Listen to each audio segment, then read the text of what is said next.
इस्लामाबाद जहां पर secretary general अक़वाम मुत्तहिदा तकरीब से खिताब कर रहे हैं। Natural solutions to be a central aspect of our strategy. And they promote justice, strong institutions and partnerships that will enable all countries to progress sustainably. And let me emphasize, all countries. For the Sustainable Development Goals are relevant for every nation and every community. No country can say that it has no inequality, or no urban poor being left behind, or no problems with pollution or climate change.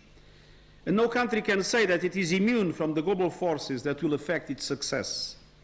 Today's challenges to sustainable development and human progress do not respect borders. They are not confined to individual nations.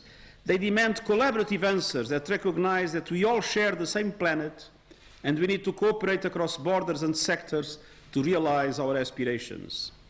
And I'm pleased to say that Pakistan has embraced the Sustainable Development Goals from the start. Back in 2016, Pakistan was among the first nations to integrate the SDGs into its national development agenda and recognize them as national development goals. And in 2018, Pakistan launched a national SDG framework to prioritize and localize the global goals through the country. And as with the goals globally, poverty reduction is at the heart of Pakistan's effort to leave no one behind. A national poverty alleviation program, titled SAAS, or Compassion, has been launched to expand social protection and safety nets and to support human development. And the National Youth Development Program, titled Kamyab Jawan, is seeking to create 10 million jobs for young people in 5 years. And stunting and malnutrition are down, and the nation is seeing success in bringing down neonatal mortality, thanks in large part to the Lady Health Workers Program, which has been a significant increase in skilled birth attendance. And I'm also encouraged by the country's initiative this year to promote universal health coverage. These are just some of the many actions being taken by Pakistan and other nations to achieve the Sustainable Development Goals. Everywhere we can see progress: poverty and child deaths down, access to energy, education, and decent work rising. But whether we look at Pakistan or elsewhere, we can also say the pace of change is not yet fast enough. In Pakistan, you are grappling with major challenges relating to HIV and polio, environmental degradation, and providing education, skills, and jobs for all in one of the youngest countries in the world. And globally, the story is similar. We are off track globally, especially in the areas of hunger, inequality, biodiversity, and climate action. Gender inequality in businesses, in the homes, in schools, and in government, in the technology sector, is denying women and girls their rights and opportunities across the world. And vulnerable populations, such as migrants, young people, and persons with disabilities, remain at risk of being left behind. Our collective efforts are not approaching the scale we need to deliver the SDGs by 2030. In fact, by some estimates, we'll only get halfway to our goals at the current pace. For that reason, we have this year launched a decade of action to achieve the Sustainable Development Goals. With only 10 years left before the 2030 deadline, there is an urgent need to step up action. And every nation, every community, and every person can and must make a contribution. The Decade of Action calls on governments, businesses, civil society, and individuals everywhere to combine to create unstoppable momentum for the goals. The recipe is clear. First, to mobilize everyone around a common effort. Second, to demand urgency and action and to hold leaders to account. And third, to supercharge ideas so that they become sustainable solutions. We need to identify what works and scale up solutions and investments so that we reach all the people on the planet.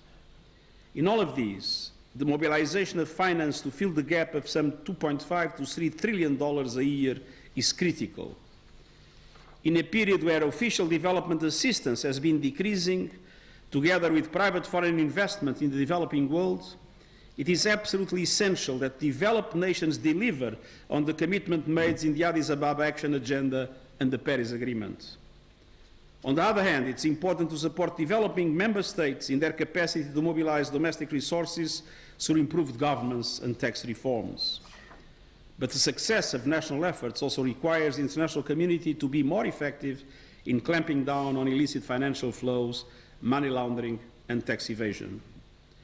At the same time, we need innovative financial tools to help in de-risking private investment and in the developing world to channel more stronger resources to achieve the SDGs. Ladies and gentlemen, I firmly believe we can be the generation that ends poverty and hunger and conquers injustice and inequality. But it is not going to be easy. We face multiple obstacles. Geopolitical tensions are higher, and they have been for years, and unpredictable changes in power relations in a chaotic world are placing a strain on the multilateral system that has largely kept the world safe for the past 75 years. Global mistrust, due to the growing inequality and unfair globalization, is growing, not only between nations, but between peoples and their leaders. We also have to address the challenges of the fourth industrial revolution and make sure we embrace the benefits while minimizing the risks posed to human rights and equity around the world. But finally, and central to the discussion today, there is the climate emergency.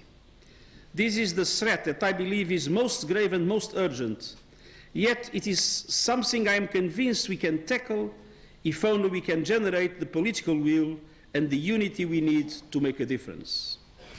Climate disruption is a clear and present danger worldwide, but let us for a minute look at it through the lens of Pakistan. Like other developing countries, Pakistan has contributed little to the problem, yet faces disproportionate vulnerability because of it. In the past decade, Pakistan has lost some 10,000 lives to climate-related disasters, including 1,200 who died due to a terrible heat wave in Karachi in 2015. The Indus Valley is vulnerable to flooding, and low-lying coastal communities face the prospect of being swamped by rising sea levels. And currently the country is enduring the risk of a locust emergency triggered by climate disruption. Global warming is leading to global swarming. But the biggest worry for Pakistan is water. This is true for all the people of Central, South and East Asia who rely on the water towers of the Himalaya.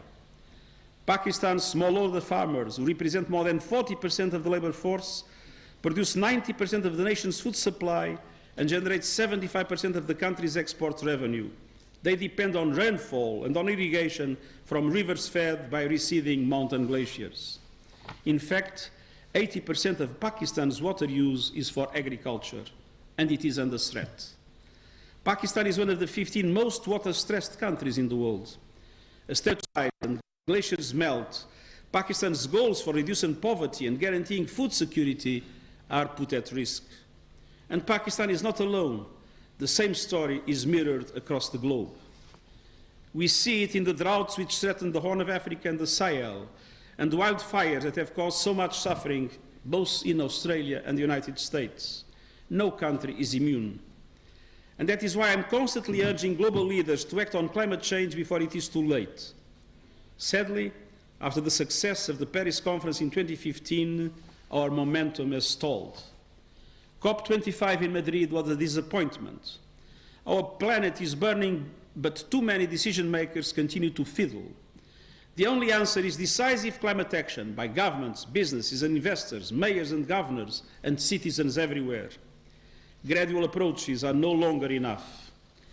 And the next climate conference, COP26 in Glasgow, governments must deliver the transformational change our world needs and that people demand with much stronger ambition. Ambition on mitigation, but also, as we see with the needs of Pakistan and many other developing countries, ambition on adaptation and ambition on finance. Every city, region, bank, pension fund and industry must completely reimagine how they operate. Our goal must be to keep temperature rise to 1.5 degrees.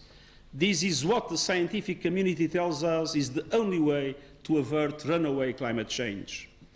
And to do that, the world needs to reduce greenhouse gas emissions by 45% from 2010 levels by 2030 and to reach net zero emissions by 2050.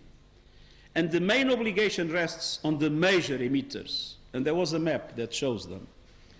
Those countries that contribute most to this crisis must lead the way, not least by phasing out coal and ending perverse fossil fuel subsidies. But all countries can and must play a role. I commend Prime Minister Imran Khan for highlighting climate change at the United Nations General Debate last September, and I congratulate Pakistan on becoming co-chair of the Green Climate Fund. And I also welcome the initiatives such as the 10 billion Treat Tsunami campaign and the government's Clean and Green Pakistan movement. I have to say that I was extremely well impressed when I've heard that Pakistan had decided in Islamabad to abolish plastic bags, and that will be the same everywhere. Plastic pollution is today one of the central concerns that we have, especially for the protection of our oceans. And sometimes people are a little bit reluctant of it, but for those that are reluctant, I have a solution here, which is to use bags like these, which is a UN non-plastic bag, to go to the supermarket. Such local initiatives are essential, and they should be reflected and supported across the planet where appropriate. But ultimately, the answer to the global climate crisis will come from global solidarity backed by global action. We are in a battle for our lives. Our sustainable future is at stake, but I firmly believe it is a battle that can be won. Technology is on our side. We have all the tools and knowledge we need to move from the grey economy to the green economy, as it was seen in the slide. We have the Paris Agreement on climate change, the Sustainable Development Goals, and we have the most engaged and mobilized generation of young people in history, a group that is simply not going to accept the current situation. The history of humanity is one of progress. I believe the trajectory is inexorable. So as we look ahead to 2030, let us look ahead with optimism and determination, knowing that we have overcome great challenges before, and we will surely do so again.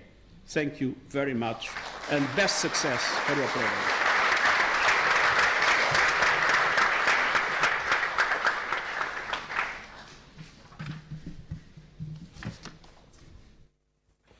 मौसमियाती Islamabad में अक़वाम मुत्तहिदा के secretary general Antonio Guterres तकरीब से खिताब कर रहे थे। उन्होंने कहा कि पाकिस्तान मौसमियाती तब्दीलियों से मुतासिर होने वाला दुनिया का बड़ा मुल्क है। हमारा मुश्तरका विजन मौसमियाती तब्दीलियों से निमटना और पायदार तरक्की है। पाकिस्तानी अवाम ने लाखों अफगान मुहाजिरीन को बेहतरीन मेहमान नवाजी की। अफगान मुहाजिरीन की तवील अरसा मेज़बानी पर पाकिस्तान के शुक्रगुजार हैं। पाकिस्तान और पाकिस्तानी अवाम बहुत ज़्यादा मेज़बानी करने वाले हैं। पाकिस्तान ने अक़वाम मुत्तहिदा चार्टर के तहत अफगान मुहाजिरीन को तरक्की के यकसा मौक़े फराहम किए। मजीद कहा कि पाकिस्तान तुर्की के बाद मुहाजिरीन की मेज़बानी करने वाला दूसरा बड़ा मुल्क है।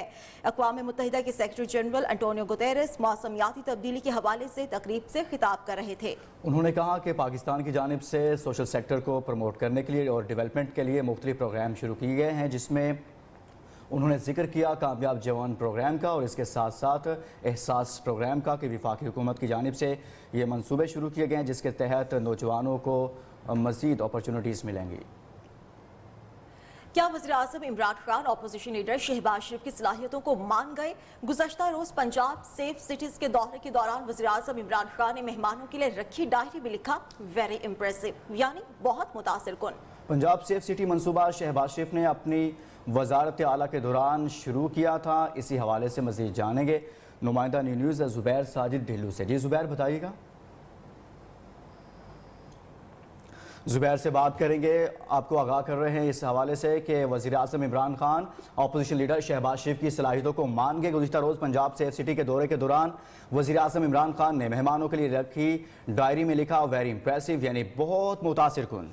वज़ीर-ए-आज़म इमरान खान की जानिब से यकीनन ऐसे रिमार्क्स यही जाहिर करते हैं कि वो साबिका दौरे हुकूमत के मंसूबों को सराहते हैं और उनसे काफ़ी मुतासिर भी नजर आए, क्योंकि उन्होंने मेहमानों के लिए रखी डायरी में खुद ही ये कहा कि वेरी इम्प्रेसिव, और इसका मतलब ये है कि बहुत मुतासिर कुन। इस तमाम सूरत हाल पर यही वाज़ेह चीज़ हो रही है कि वज़ीर-ए-आज़म इमरान खान गुज़श्ता दौरे हुकूमत यानी शहबाज शरीफ के मंसूबों से बहुत मुतासिर हुए। पंजाब सेफ सिटी मंसूबा है, शहबाज शरीफ ने अपनी वज़ारत आला के दौरान शुरू किया था, जिस पर पर वज़ीर-ए-आज़म इमरान खान काफी खुश नजर आए और काफी सराहा भी गया वज़ीर-ए-आज़म इमरान खान की जानिब से, क्योंकि उन्होंने डायरी में लिखा वेरी इंप्रेसिव, जिसका मतलब यह है कि बहुत मुतासिरकुन, और यकीनन इस मंसूबे ने वज़ीर-ए-आज़म इमरान खान को काफी मुतासिर भी किया।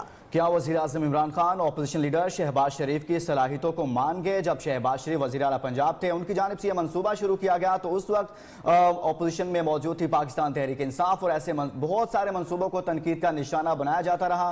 लेकिन वज़ीर-ए-आज़म खुद इक़्तिदार में आए तो जब ये मंसूबे उनकी जानिब से शुरू किए जा रहे हैं तो फिर लिखते हैं डायरी में और कमेंट करते हैं, इस पर कहते हैं वेरी इंप्रेसिव, यानी बहुत मुतासिरकुन। पंजाब से सिटी मंसूबा शहबाज शरीफ ने अपनी वज़ारत आला के दौरान शुरू किया था। शहबाज शरीफ के नाम लिए बगैर इमरान खान पर तनकीद। शहबाज शरीफ ने इमरान खान के सेफ सिटी अथॉरिटी के दौरे की तस्वीर भी शेयर करते हुए ट्वीट में लिखा, वो जो कतरा के गुजरता था मेरे साए से अब सुना है कि मेरे नक्शे कदम ढूंढता है। जी हां, आपको बता रहे हैं कि शहबाज शरीफ की नाम लिए बगैर इमरान खान पर तनकीद। शहबाज शरीफ ने इमरान खान के सेफ सिटी अथॉरिटी के दौरे की तस्वीर भी शेयर करते हुए ट्वीट में लिखा कि वो जो कतरा के गुजरता था मेरे साए से अब सुना है कि मेरे नक्शे कदम ढूंढता है। एक दफ़ा फिर आपको लिए चलेंगे इस्लामाबाद, जहां पर तकरीब जारी है और सेक्रेटरी जनरल अक़वाम मुत्तहिदा पाकिस्तान के दौरे पर हैं। Party, they had their big leaders, the mayors of a lot of, as you point out, the state governments were there, and they wanted to show what they have done. And I'm very glad to learn that their emissions actually went down in 2019. So I think there is action happening, but it's not at the government level. So I think this is something that would not be a roadblock to the climate solution. Thank you. Next question. To the young lady. Yes, the one with the jacket here, right? Good afternoon, His Excellence. My name is Manahil Kader, and I am the youngest climate activist from Fridays for Future of Pakistan. My question to you is that people in less polluting developing countries have this mindset that why should we be more environmentally conscious when no matter what we do, our nation is still going to be at the risk of climate disasters even though we are not involved in climate change? How can people here be encouraged to do their part in caring for the environment? Thank you. Well, the truth is that some of the largest emitters in the world are developing countries because of the dimension of their economies. So it's not enough that the developed world delivers, the developing world also must deliver. And that is why it is so important to mobilize the commitments that were made in Paris, commitment of $100 billion per year to support the developing world, and to channel those commitments not only to mitigation, but also to adaptation. And I'm very happy that the World Bank, that has announced $400 billion for the next 5 years, has decided that half of it would be for adaptation, half of it would be for mitigation.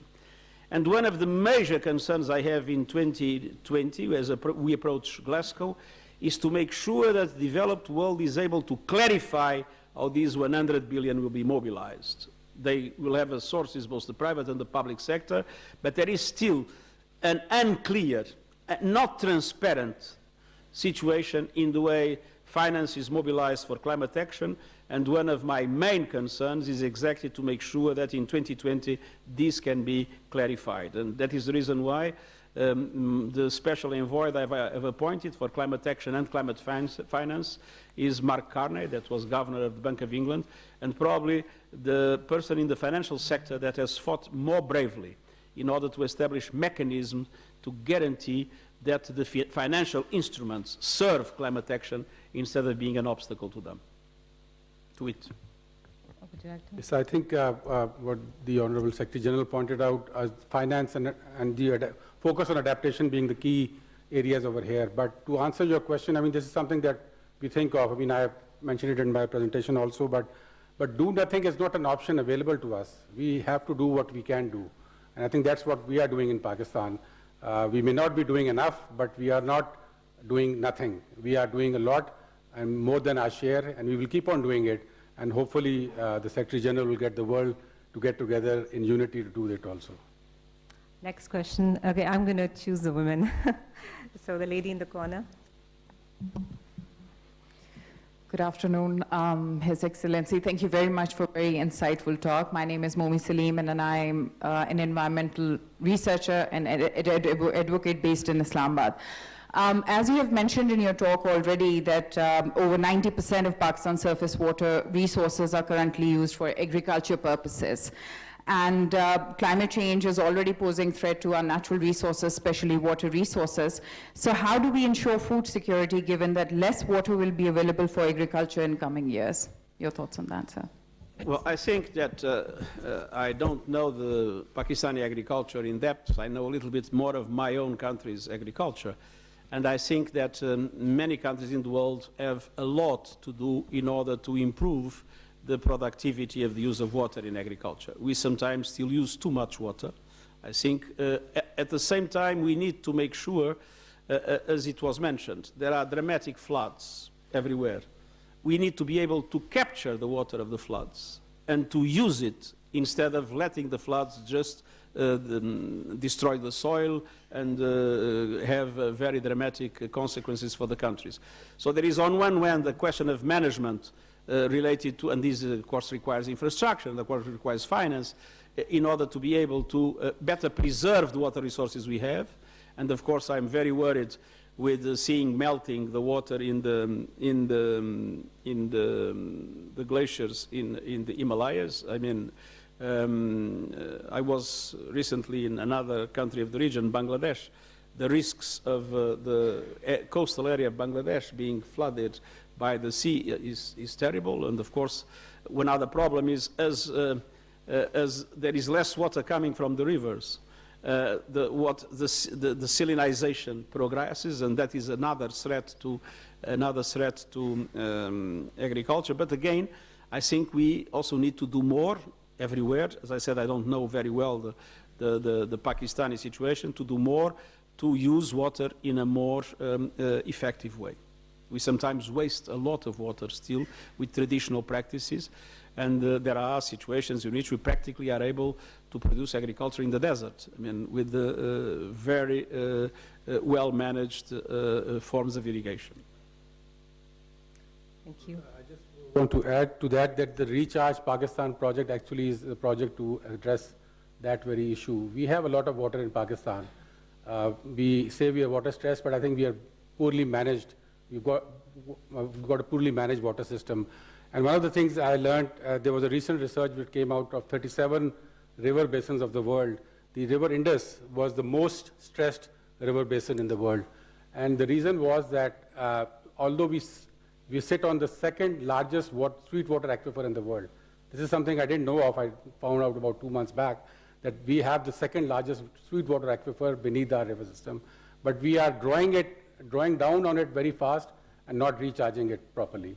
I think the Recharge Pakistan project is that although you have this huge mass of water, 30 million acre feet of water that goes and we flush it down into the Indus. So I think this Recharge Pakistan project is to capture that water, restore the natural ecosystem so that it can recharge the aquifer, and then the system starts coming back. So we are working on that. It's at the project is submitted to the GCF for its feasibility, and as I said, the Chinese government is also helping us in that, because they did it in China. In the Three Gorges Dam, they created two bigger wetland lakes south of that dam to recharge the aquifer. And I think this is something that we need to do in Pakistan. Thank you. Again, the lady with the hand up. मौसमियाती तब्दीलियों से मुतालिक आलमी conference का इनेकाद जारी है और secretary general उसमें इजहार ख्याल कर रहे थे, उनसे सवालात भी हो रहे हैं और अपनी पॉलिसी से मुतालिक और पाकिस्तान की पॉलिसी से मुतालिक बता रहे हैं। और पाकिस्तान में वसाइल बहुत सारे हैं, इनको पुरकार लाने की ज़रूरत है, इस पर उन्होंने बात की। A lot of water in Pakistan comes through from India, so the water crisis is Pakistan is growing. Given that we are a riparian country, a lot of the people's livelihood depend on agriculture. So how can the UN play a role in conflict resolution? Well, there was an agreement between India and Pakistan, and there is a system in which the World Bank, the World Bank is involved. And obviously, what I would ask the two countries is to have a clear cooperation in relation to water. And I have some moral authority. I was Prime Minister of Portugal when we established an agreement with Spain. It is probably one of the landmark agreements of common water management of two countries. Our rivers come from Spain, and it was possible to have an agreement between the two countries on the common management of our rivers. And I think this example shows that with effective cooperation and dialogue, all these problems can and must be solved. Because if one country thinks that solving the problem and letting the others in a bad situation, it's a good thing, it is not. Because in the end, then things turn against everybody. So it is clear that water must be an instrument of peace and not an instrument of conflict. Thank you. Aapne kuch? Yes, I think the Excellency pointed out in his speech also that, water is the critical issue to climate change. And with Pakistan and India, the problem is that we have this treaty called the Indus Water Treaty. It was, negotiated in the 1960s. There are two main aspects which are missing in that. The first and the most important one is climate variance. Now, under the Indus Water Treaty, the water that comes in, there are two main sources, monsoons and the glaciers. And both are affected by climate change now. But we have not discussed this climate variance. It needs to be discussed. And the other aspect is the aquifer that I talked about. This is an aquifer we share with India. It is not a part of the treaty. So, because the drawdown is so large, it started getting affected. So I think there needs to be a court. Islamabad में अक़वाम मुत्तहिदा के secretary general Antonio Guterres सवालात के जवाब दे रहे हैं। उन्होंने कहा कि पाकिस्तान को सेहत समेत मुख्तलिफ शोबों में चैलेंजेस दरपेश हैं। यहाँ शामिल करेंगे न्यूज़ अपडेट्स। न्यूज अपडेट को आप तक पहुंचाने के लिए तावन किया है गोल्डन पर्ल ब्यूटी क्रीम, हुस्ने जाना की तारीफ मुमकिन नहीं।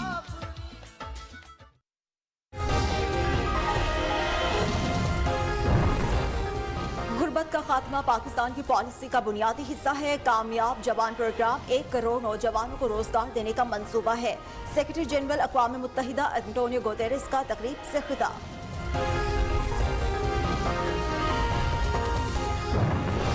पाकिस्तान मौसमियाती तब्दीलियों से मुतासिर होने वाले ममालिक में शामिल मुआविन ख़ुसूसी ज़रदाज गुल ने कहा कि मौसमियाती तब्दीली के मसले से निमटने के लिए पायदार तरक्की को फ़रोग़ देना होगा। की आबादी का ज्यादा होना मौसमियाती तब्दीली के मसले को पेचीदा बना रहा है। मुआविन ख़ुसूसी मलिक अमीन असलम ने कहा कि मसले से निमटने के लिए पॉलिसीज बनाई गई, अमल दरामद नहीं हुआ।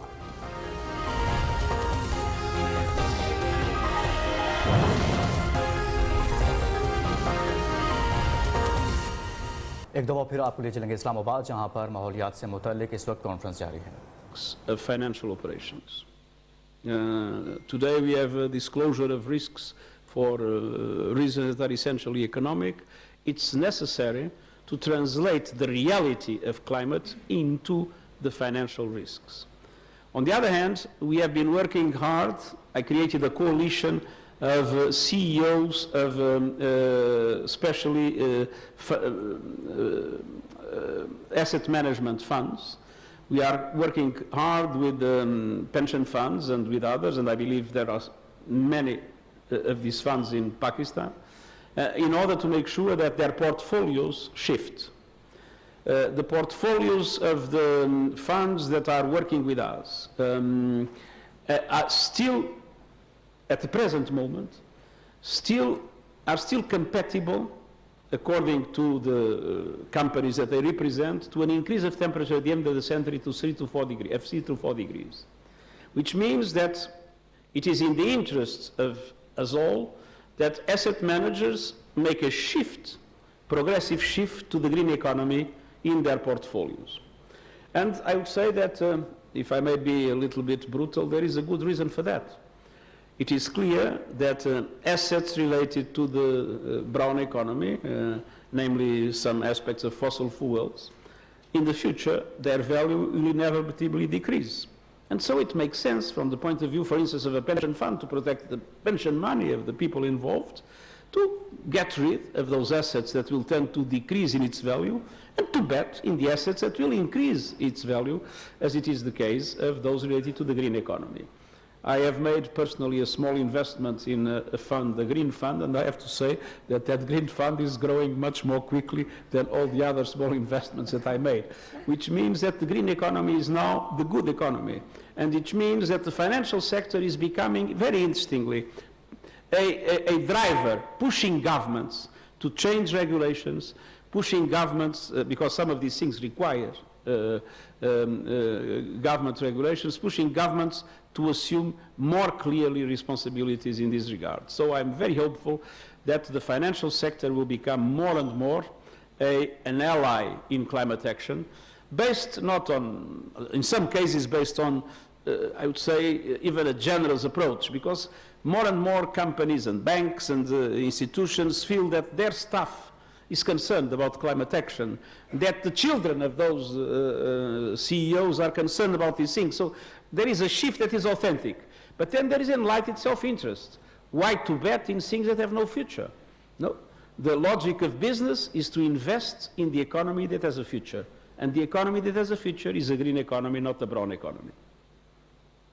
Thank you. Next question, the gentleman in the paisley tie. Oh, sorry, striped tie.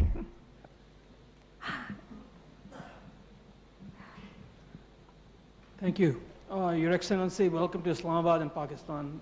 It's wonderful to have you here with us. Paris Agreement gave us a lot of hope. Mike, Mike. Is it working now? Yeah, yeah. So there was a lot of hope with the Paris Agreement, but for a lot of us in Pakistan and across the world, that hope is quickly turning to fear and tragedy. Given what's happening with the climate talks, we've seen disappointment after disappointment. How long do you think we can continue to base our collective hopes on climate negotiations that are led by some countries who've got different means of going about the negotiations?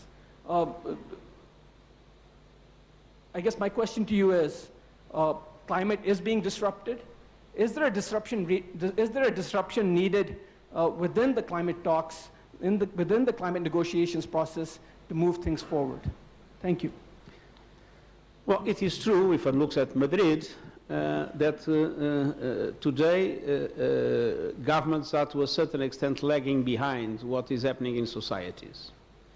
But it is also true that the pressure is mounting, and is mounting for a number of reasons. First, there are economic reasons. The green economy is becoming the most profitable one. My country, Portugal, has launched recently a bid for solar energy, for a number of plants of solar energy. And they got in the proposals for that bid the cheapest price ever for electricity anywhere from whatever source. No, so it is clear, and much cheaper than coal and much cheaper than natural gas, that my country is closing the coal plants, one in 2021, the other in 2023. Natural gas will still remain part as a kind of a, system of equilibrium of the network, but the bet has been in the renewables. And they got now prices that are astounding. I think, if I remember well, $14 per megawatt hour. But these I'm not so sure, it's just by memory. Which means that, to invest in fossil fuel production of energy is a mistake for the future. It is to have more expensive electricity in the future, which doesn't make any sense. On the other hand, we see that in all other areas, the green economy is becoming the most attractive. So there is a pressure I mentioned from the financial sectors. On the other hand, in Europe 2 years ago, and I speak for Europe because it's in my area, 2 years ago, all the elections, the key factor was migration. Last year, the key factor was climate. So public opinions are starting to put a lot of pressure on governments in relation to climate. And it's very interesting that because of that, the European governments have now committed, with the exception of Poland, but I hope that this problem will also be solved, to the carbon neutrality in 2050. Because the pressure of the electorate, was very clear. On the other hand, the movements of the civil society, the youth movement, is enormous. And I am quite convinced that we will witness in the next 1, 2, 3 years a much stronger commitment of governments to move forward. And I hope that it will be possible to translate it already in Glasgow. The key is the big emitters. And it's absolutely, more than 70 countries have committed already to carbon neutrality. But they represent only 15% of the emissions. The big emitters need to commit to the same objective. And we need now to do everything possible to make sure that the big emitters also assume that responsibility. And I think that there is also a growing conscience that in their countries that is needed. So we are not yet there. We are still losing the battle. But I think that the conditions are starting to be created for us to win the war. Thank you. Next question. The lady in the blue. Sorry, I'm going to go back to the women now. Assalamu alaikum. My name is Saida Hadika Jamshed and I'm working on carbon market project in Pakistan. On? Carbon markets in Pakistan. And I have a question for Honorable Secretary General. The developed countries are failing to keep their climate finance pledge of 100 billion each year. And without it, developing countries will not be able to cope up with the climate change impacts. So how exactly is the international community planning to ensure that this promise is fulfilled? Now, the question is to make sure that the commitments that were made, in particular the commitments to adaptation, are met. And this is what, as I said, we still need the clarification, and I hope that in Glasgow that clarification will be real. We are seeing also the mobilization of resources beyond that. We are seeing all the international financial institutions investing more and more money in these. We are seeing a big success, for instance, in green bonds everywhere. So I think there are reasons for hope beyond that. But one thing is clear, there were commitments made in Paris, namely by the developed countries. Those commitments need to be met in a transparent way. Would you like to add? Okay, next question, the gentleman in the yellow tie. Yes. Excellency, thank you very much. On behalf of the business community of Pakistan, I want to thank you for the sentiments expressed for the people of Pakistan. We love you too, sir. And sir, to achieve sustainable development, peace and security is a must. Peace and security is a must to achieve SDGs. Now, what is happening in Kashmir, it is affecting our economy, our business, and 220 million people, they have been waiting to listen to you, and those in Kashmir are expecting that you would play a role to ease their lives. It's 197 days that they are under oppression. Thank you. Well, thank you very much. First of all, I've always been strongly advocating the need for an enhanced dialogue between India and Pakistan, and even offered my good offices more than once. Of course, good offices can only be implemented if they are accepted by both parties. And we have been expressing very clearly the absolute need for human rights to be fully respected in Kashmir. By the way, if there has been any solid contribution for that, are the 2 reports that were presented by the Human Rights High Commissioner on the situation that I believe have had a very important role in clarifying the situation. So our strong commitment is clear. Human rights must be respected everywhere in the world, but also there. Thank you. Next question, the lady in white.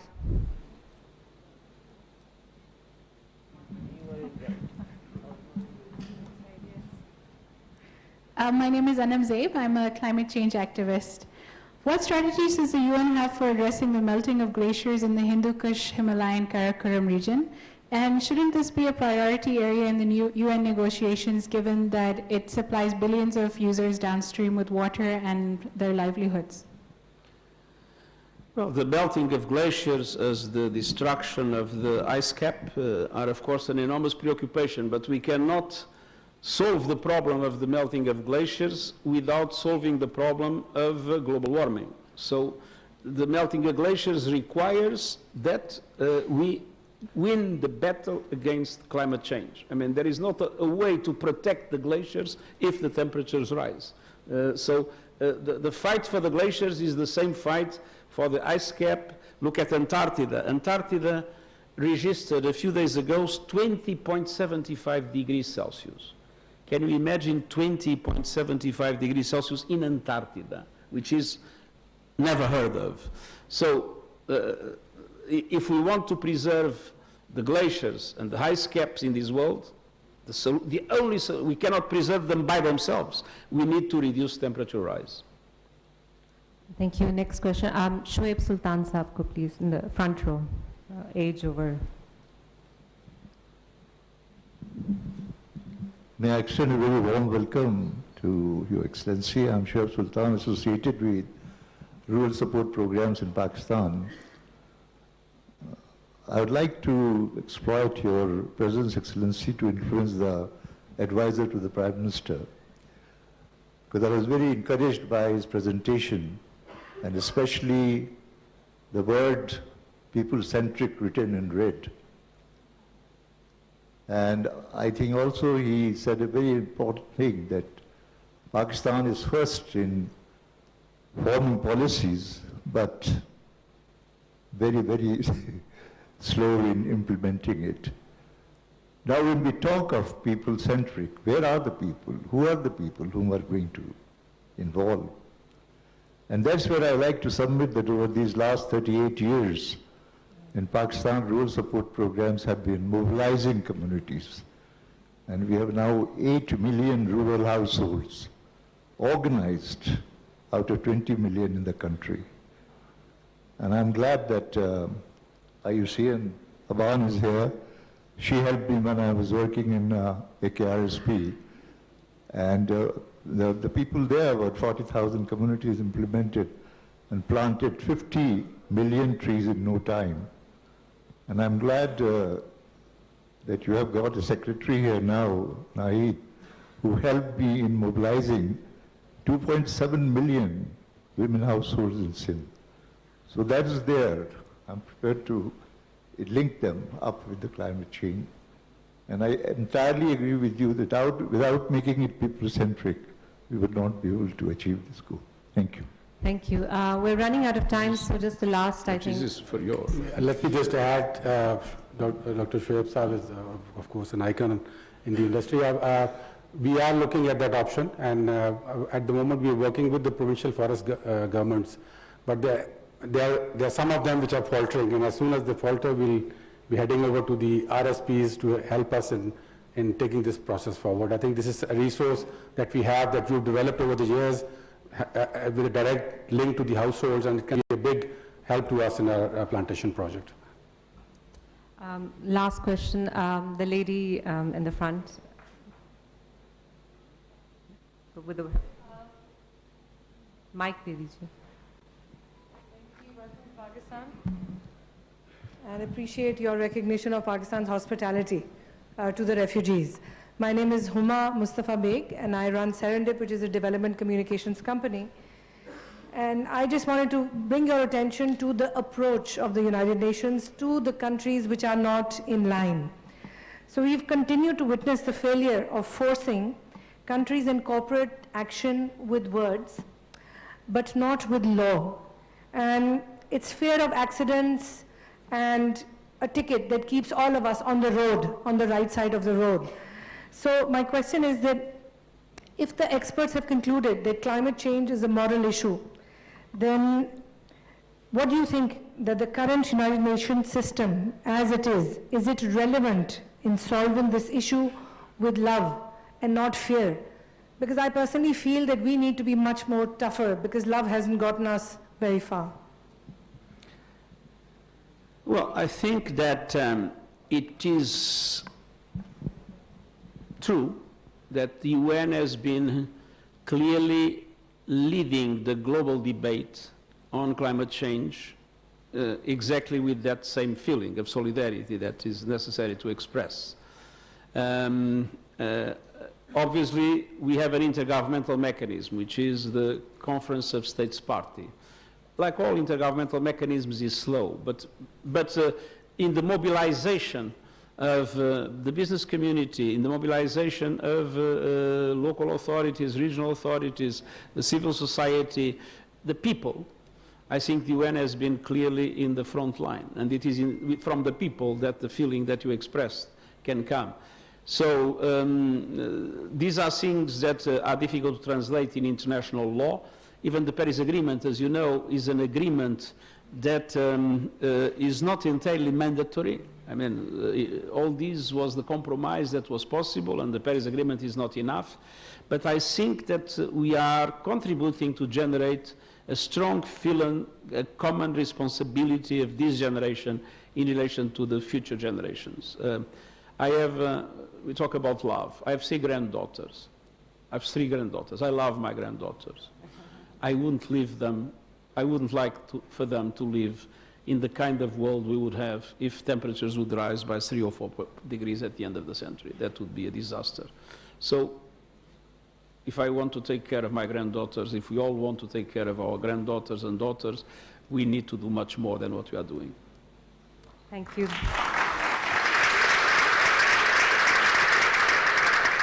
I think on that note, we're going to conclude the question and answer session. We've run out of time.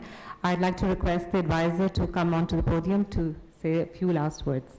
I just wanted to thank His Excellency for coming here and for the deep, enlightening talk with the very deep understanding of climate change. But I think more importantly, we saw through the passion to solve the problem. I think that's what's come out, and we really thank you for that. And Pakistan is waiting for the climate problem to be solved. Thank you very much. And thank you very much, and a lot of success in all the programs that you have explained to us today.